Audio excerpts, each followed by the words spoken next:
Welcome, PlayStation Nation, to the first ever episode of Gamers R Us presents Square Triangle Circle X. I am your host, Eric Rickety Beans Rubino of Gamers R Us, and I'm here to bring you this show that we call STCX for short, that will give PlayStation gamers the latest and greatest news on all PlayStation products. So, plug your PS3 back in, turn your PS4 off of standby, and make sure you system link that PS Vita, because we're about to talk about some games. To start it off, for you PlayStation 4 gamers, the next system software update dropped last night. System software update 1.60 for the PlayStation 4. The major benefit of this is that it adds support for the Pulse and Pulse Elite wireless headsets, as well as their official PlayStation headset, which was just introduced yesterday. The PlayStation 4 Gold wireless stereo headset will be a 7.0 Dolby Digital surround sound, custom audio modes created by developers specifically for PlayStation games, and hidden noise canceling microphone for voice chat, so your girlfriend doesn't yell at you when you're playing online. It also is going to have customizable faceplates as well as a bevy of other features, and it's going to be $100, $99.99 to start. But the Gold wireless headset and the Pulse Elite Edition are both compatible with a new headset companion app. It's going to hit the PlayStation Store in February, and the app is going to allow you to download developer-created game modes that are specifically tuned to enhance a game's audio. The first studio to take a punch at it is Sucker Punch. Infamous Second Son will be the first game to support the custom soundtrack, custom equalizer mode, and basically you can go in there and tinker with their settings, whatever you want. So this is huge. It's pretty exciting for Sony getting into their music and movies, what they can do with it. But in other news, when we're talking about movies, Sly Cooper is going to be an animated feature film in 2016. Now, this is coming hot off the heels of a Ratchet and Clank announcement, I guess, for their movie, which is going to drop in 2015. One can only hope that Sony is bringing back these classic franchises for a new generation.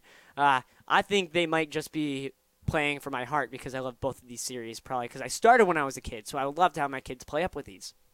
But talking about bigger games, we have Elder Scrolls news. Elder Scrolls Online has been all over the news recently for the beta that recently took place on PC, but they answered questions on a PlayStation blog about the PS4 version.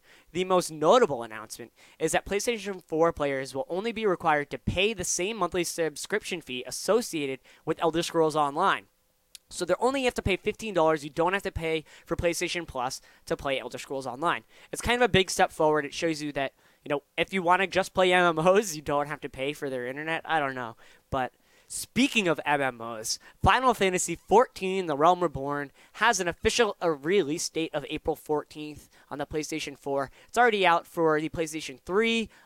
So if you have that and you have a character that you would like to switch over, they say that it's going to be very seamless and very easy to do. So if you can't wait till April 14th, you can grab it now on PlayStation 3.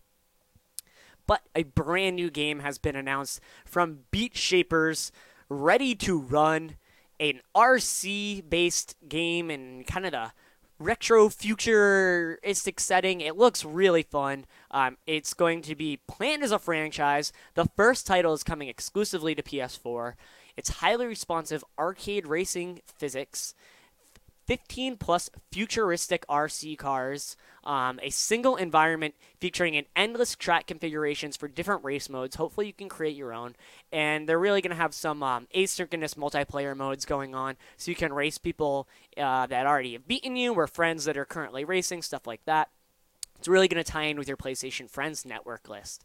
But talking about the PlayStation Network, the PlayStation Store update has come yet again. It is a Tuesday, and we get some free games. It's the beginning of the month. So PlayStation 4 players get to pick up Outlast, a PC survival horror game. I got to play it at PAX. It is terrifying. It is nerve-wracking. You can't really hurt anyone. You're just running away from monsters. Being defenseless in a horror game is truly a horrific thing. PlayStation 3 also kind of getting a horror treatment with Metro Last Light. This game has a very dark setting as well.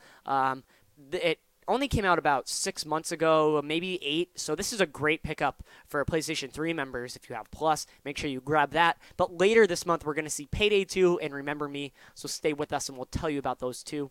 But PlayStation Vita, you're going to get Smart As. I've never played Smart As, but it is a Jeopardy-like game. It's a quiz-based game where you can see how smart you really are. I'm still playing Worms Battle Islands, so I'll probably pick this up too, but my Vita is pretty packed at the moment. But that's about all the PlayStation news that I have for you today. Make sure you check us out at gamersrs.com for all the latest and greatest PlayStation news and reviews, as well as news and reviews for every other gaming system out there, because we're not just focusing on one. But I am your host, Eric Rubino, and game on.